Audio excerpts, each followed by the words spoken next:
Dan siya pikir kate kita tetoma tua-tua mulan rumah tangga si kon nenek bayi ni batu nenek mua ni, engkau adalah jawaban doaku selama ini.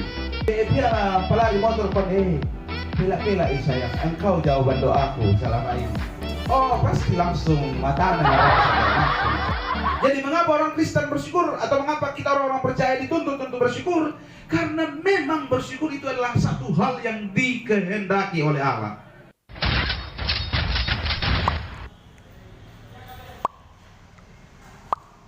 Mazmur Daud, nyanyian. Bagimulah puji-pujian di Sion ya Allah, dan kepadamulah orang membayar nazar. Engkau yang mendengarkan doa. Kepadamulah datang semua yang hidup karena bersalah. Bila mana pelanggaran-pelanggaran kami melebihi kekuatan kami, engkaulah yang menghapuskannya. Berbahagialah orang yang engkau pilih dan yang engkau suruh mendekat untuk diam di pelataranmu. Kiranya kami menjadi kenyang dengan segala yang baik di rumahmu, di baitmu yang kudus. Demikian firman Tuhan Bapak Ibu, keluarga yang bersyukur, yang boleh kita nikmati bersama-sama, kita dengar bersama-sama pada kesempatan sore hari ini. Amin. Selamat sore Bapak Ibu. Shalom. Bagaimana kabarnya kita? Baik ya. Apalagi kedua pengantin saya pastikan baik. Walaupun saya dengar tadi katanya demam. Biasa memang kalau baru memulai sesuatu itu. Katanya ada demam. Nah. Saya pikir apalagi Bapak Ibu ya, yang lebih ratingnya atau pamornya atau suasana kebatinannya yang lebih di atas daripada ketika kita mendapatkan apa yang kita sangat rindukan. Karena saya terlalu yakin kalau Yunus dan Febri bisa menikah karena dua-duanya pasti selalu saling merindukan dari dulu toh. Bahkan ada dulu pernah saya dengar Bapak Ibu, pemuda begini caranya menggombal sama calonnya ya. Saya tema tumbaleke melada-lada komiki sabab kan selesai kita nih fase pacaran ta orang tua toh. Di pelada itu katu trik supaya si pacar taruh hilang ke rumah tangga ta. Toh? Ada saya pernah dengar begini, dan saya bilang luar biasa juga ini anak muda. Dia katakan begini saya sama pasangannya, sama pacarnya. Engkau adalah jawaban doaku selama ini. Wah, luar biasa Bapak Ibu ya. Dan saya pikir kate kita tetoma tua-tua mulan rumah tangga si kon nenek bayi ni batu nenek mua ni, engkau adalah jawaban doaku selama ini. Hah? Nah, jarang-jarang oleh.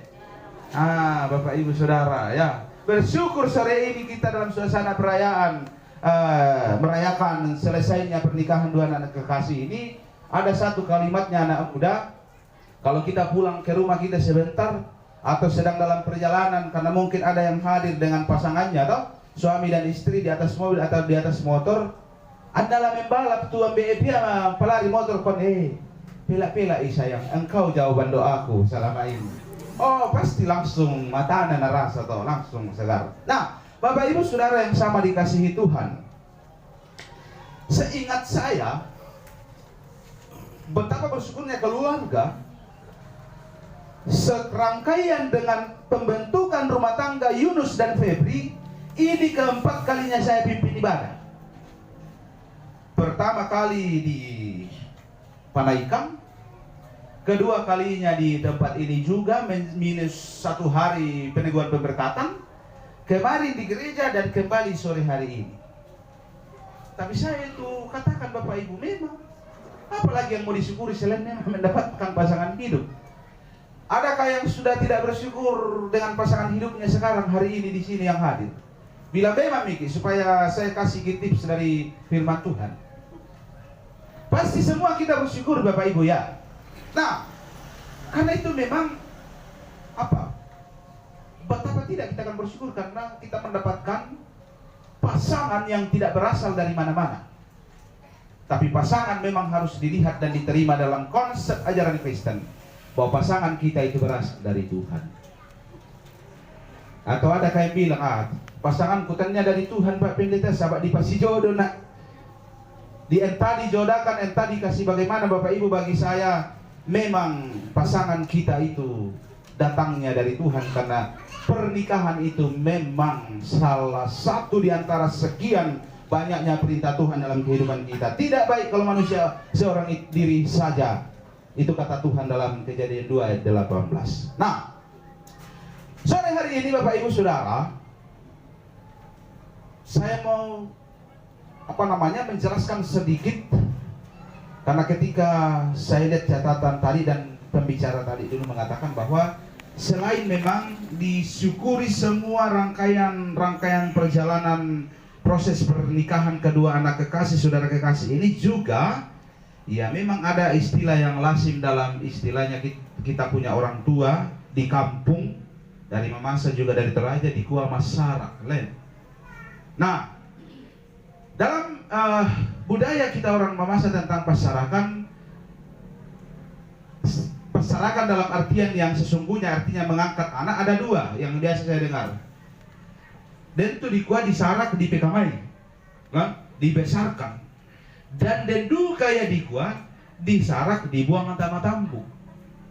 Kan ada itu Bapak Ibu Saudara, kalau diangkat ini anak ya hanya sekedar dibesarkan, tapi lebih dari itu tidak punya hak, hanya sekedar dibesarkan.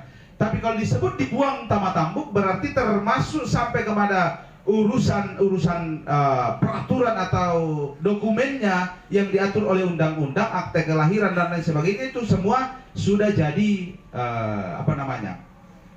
menjadi betul-betul sah, menjadi anak dari yang mengangkat itu. Itu kalau dalam pengertian masyarakat yang sesungguhnya dalam konsep kita Tomamasa Pak Tutoraya. Anak angkat itu ada dua jenisnya. Saya lupa istilahnya kalau dalam hukum. Nah, kalau kaitan dengan pernikahan Bapak Ibu Saudara yang sama dikasihi Tuhan, saya katakan disarak ini bukan hanya sekedar disebut di pekamai, bukan lagi hanya sekedar dibesarkan. Sebab nang kamaimu ya lala, toh? Sebab sudah besar memang ini Febri Yunus baru datang, toh? Nah, tapi saya juga katakan bukan hanya sekedar dibuang tamatambuk, tapi dua istilah ini masih lebih dalam maknanya ketika disebut bahwa selesai menikah dan ada acara pasarakan. Apa yang saya katakan Bapak Ibu ialah bahwa sebenarnya acara pasarakan seperti ini masing-masing keluarga kedua belah pihak sebenarnya tiba pada satu syukur. Karena apa? Tanpa melalui proses panjang, kurang lebih mungkin berapa bulan setelah Mak Randang tahu, lalu kemudian masing-masing keluarga besar ini bertambah satu anggota keluarganya. Di rumpun keluarga besarnya Yunus bertambah satu anggota keluarga, yaitu Febri. Di rumpun keluarganya juga Febri bertambah satu anggota keluarga besar yang bernama Yunus. Jadi itu sebenarnya yang saya lihat Bapak Ibu, ketika kita menciptakan apa yang disebut dengan pasarakan, mau mempersaksikan kepada orang bahwa di tengah-tengah rumpun keluarga kami hari ini dan seterusnya bertambah satu anggota keluarga kami. Betul begitu Bapak Ibu ya? Ya, selain memang kita bersyukur karena Tuhan menyertai dan seterusnya dalam proses pernikahan. Nah, Bapak Ibu Saudaraku yang sama dikasihi Tuhan, ini baru pengantar khotbah, baru mau masuk khotbah yang sesungguhnya. Nah, banyak yang mulai gelisah saya lihat. Nah, Bapak Ibu Saudara yang sama dikasihi Tuhan, kalau sore hari ini kita dalam suasana syukur, mengapa sih sebenarnya kita dituntut untuk bersyukur dalam hidup ini? Bahkan firman mengatakan bersyukur dalam segala hal. Bukan hanya ketika mendapatkan pujaan hati, bukan ketika hanya bertambah anggota keluarga, tapi Tuhan katakan bersyukur dalam segala hal. Menurut saya Bapak Ibu Saudara atau menurut kesaksian firman Tuhan itu sendiri, ada 3 alasan utama mengapa orang-orang percaya itu harus bersyukur. Pertama Bapak Ibu Saudara, dikatakan bahwa bersyukur memang adalah hal yang dikehendaki Allah. Jadi bersyukur itu adalah hal yang memang dikehendaki Tuhan Bapak Ibu. Jadi mengapa orang Kristen bersyukur, atau mengapa kita orang-orang percaya dituntut untuk bersyukur? Karena memang bersyukur itu adalah satu hal yang dikehendaki oleh Allah. Dan bukankah Bapak Ibu dan saya dalam kehidupan kita ini punya kerinduan yang sama, supaya hidup kita selalu berada di dalam kehendak Allah? Atau bahkan Bapak Ibu Saudara, kenapa lalu kemudian kita menjadi salah satu penganut kepercayaan, misalnya kita orang Kristen, maka kita dari sarane, maka kita menombalangan puang matua, karena kita mau hidup kita itu selalu berada di dalam kehendak Allah. Jadi bersyukur itu Bapak Ibu memang dilakukan karena apa? Memang itu adalah kehendak Allah. Dan ini tertulis atau terdapat dalam pertama Tesalonika pasal 5 ayat 18. Di situ jelas dikatakan, bersyukurlah kepada Allah sebab itu yang berkenan dan dikehendaki oleh Allah. Jadi itu alasan pertama bersyukur Bapak Ibu Saudara, bahwa kita bersyukur karena memang syukur itu adalah hal yang dikehendaki Allah. Jadi kalau Bapak Ibu Saudaraku, hidupmu mau selalu berada dalam kehendak Allah, ya ciptakanlah suasana syukur dalam kehidupanmu. Suasana syukur Bapak Ibu, saya katakan begini, ada orang yang mengidentikan, nanti disebut katanya suasana syukur itu kalau ramai. Bagi saya suasana syukur atau rasa syukur tidak hanya sebatas demikian, tapi yang paling penting menurut saya Bapak Ibu adalah bagaimana hati dan kehidupan kita selalu terarah kepada Tuhan dalam segala situasi dan keadaannya. Menurut saya itulah bentuk hidup yang bersyukur kepada Tuhan. Apalagi kalau dalam kehidupan rumah tangga kita masing-masing, kita senantiasa membangun hubungan-hubungan yang khusus dengan Tuhan melalui ibadah-ibadah khusus keluarga, atau melalui doa-doa bersama di tengah-tengah rumah tangga kita masing-masing. Siapa Bapak Ibu di sini yang masih rutin doa bersama kalau mau makan di rumah? Masih ada? Jarang-jarang, bilang. Kalaupun ada jarang. Mari kita bertobat semua Bapak Ibu.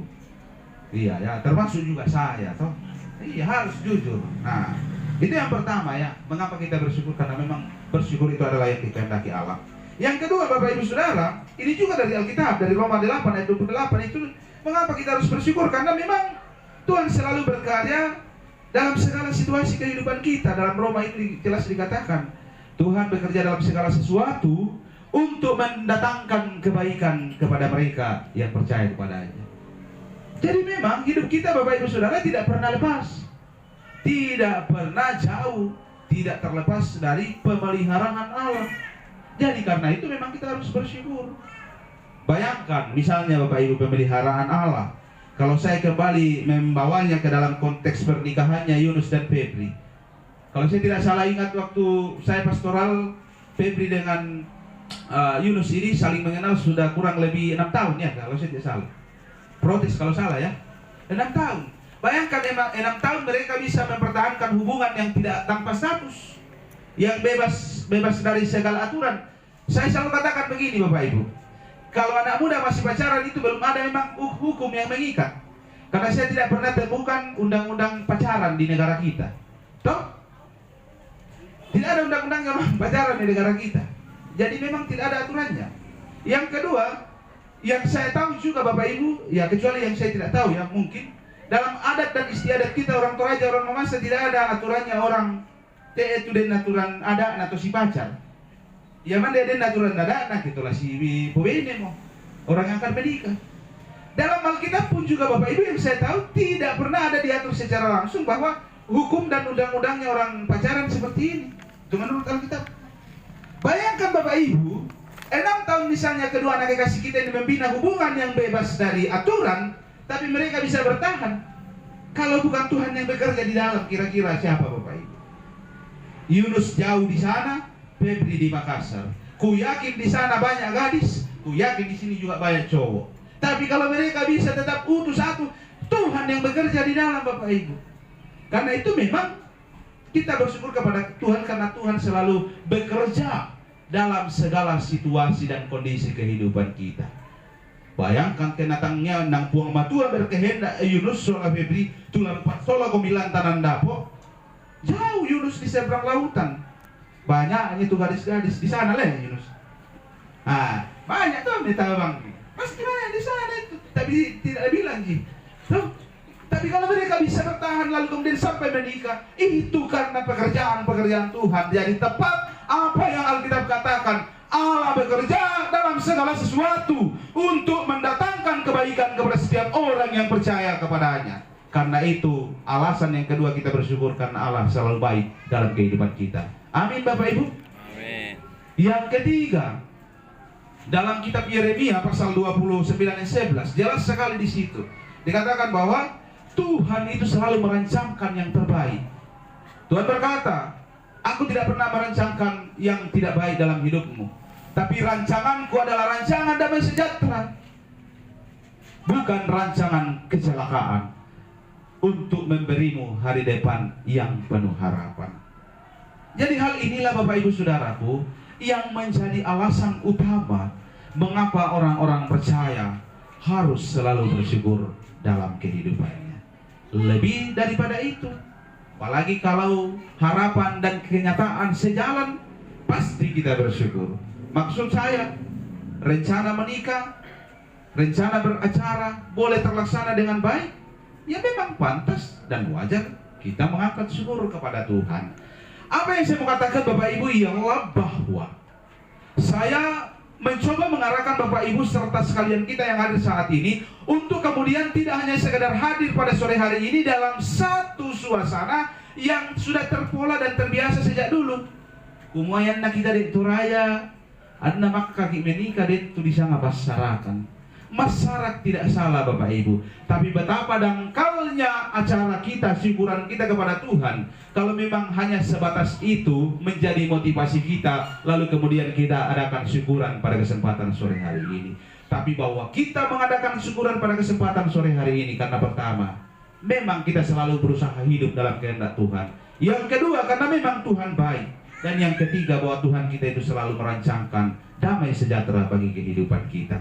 Karena itu Bapak Ibu Saudaraku yang sama dikasihi Tuhan, dan khususnya kepada kedua saudaraku Yunus dan Febri, kiranya dalam kehidupan rumah tanggamu ke depan tetaplah senantiasa mengangkat syukur kepada Tuhan, sebab memang Tuhan, hanya Tuhanlah yang mampu membuat kita menjalani bahkan melewati segala bentuk perjalanan dan kenyataan hidup ini. Tuhan memberkati kita semua, kekallah firman-Nya saat ini sampai selamanya. Amin.